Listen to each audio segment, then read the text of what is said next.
बराय यांचा हा 4 चरणाचा अभंग घेतलेला आहे तुमच्या सेवेकरता। विठ्ठला विठ्ठला विठ्ठला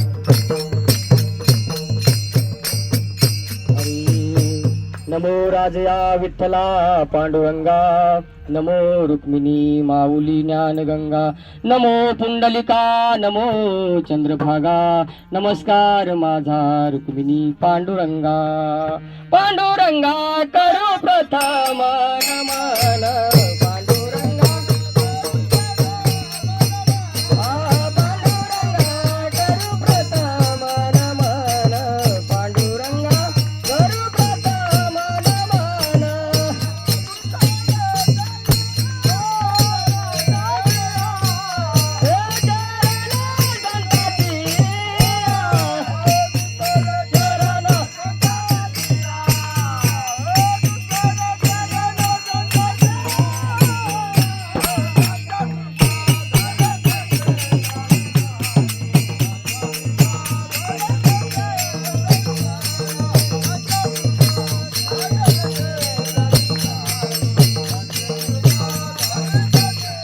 त्यांच्या कृपादाने कथेचा विस्तारू बाबाजी सद्गुरु दास तुका।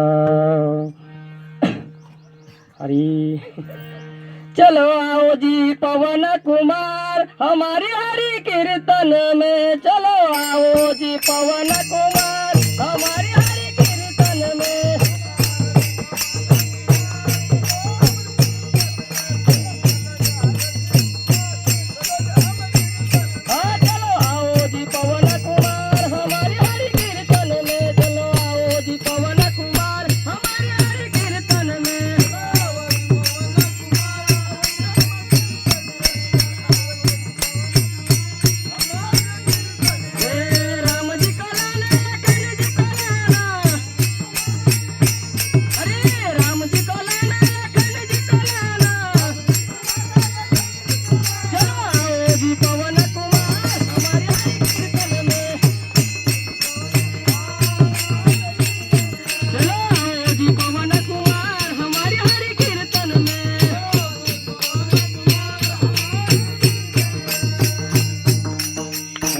शरण शरण हनुमंता तुम्हालो रामदूता, काय भक्तीच्या त्या वाटामध्ये धावाव्या सुमटा।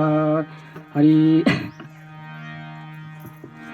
प्रस्तुत सेवे करतात म्हणजे सुरुवातीचा आपला दिवस। आणि मग मी विचार केला आपण चाललोय तर मग चला आपण हा अभंग घेऊ। चालता चालता लक्षात आला विठ्ठल टाळ विठ्ठल दिंडी, कारण आपण त्या अनुषंगाने चाललोय त्याच्यामुळे घेतलेला हा अभंग।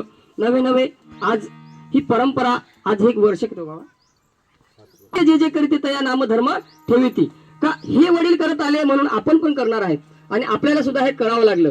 जसं काय आपण एखाद्या शेती क्षेत्राचा विषय जरी घेतला तर आपण आई वडील करत आले, मग तिथं आपल्याला वंशाचा दिवा पाहिजे, मग आपण मुलाला सांगतो बाबा इथं आम्ही करत होतो आता हे तू कर।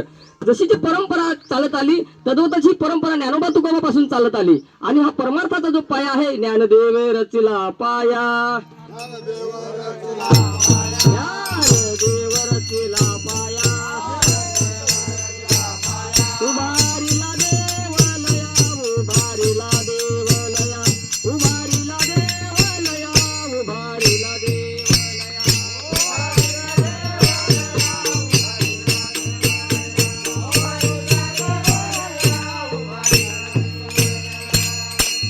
मायबाप हा जो ज्ञानेश्वर माऊलीने रचलेला पाया, तुकोबारायाने रचलेला पाया, नवे नवे अनेक संतांनी हा रचलेला पाया, परंतु आपल्याला कळसापर्यंत जायचं आहे। कसं जायचं? आज हे विठ्ठल टाळ विठ्ठल दिंडी विठ्ठल तोंडी विचारा, कोणी पताका घेऊन चालले, कोणी तुळस घेऊन चालले, कोणी कोणाच्या पाठीवर ओझ आपापले काठी कमळा घेऊन चालले। कशासाठी?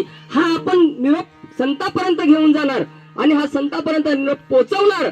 तद्वतच आज ही वायघोळकरांनी वायघोळीत नवे नवे हे 12 पाड्यापैकी शेरपाडा, आणि या शेरपाड्यामध्ये ही आज अन्नदानाची सेवा किंवा दिंडी थांबवण्याची सेवा, अहो हे पुण्य कुणाला असं चुकूनही येत नाही का? जन्म जन्मी आम्ही बहु पुण्य केले, जन्म जन्मी आम्ही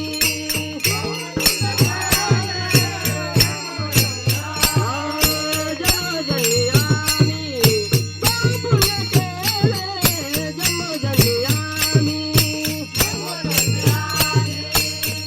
पुण्य केले।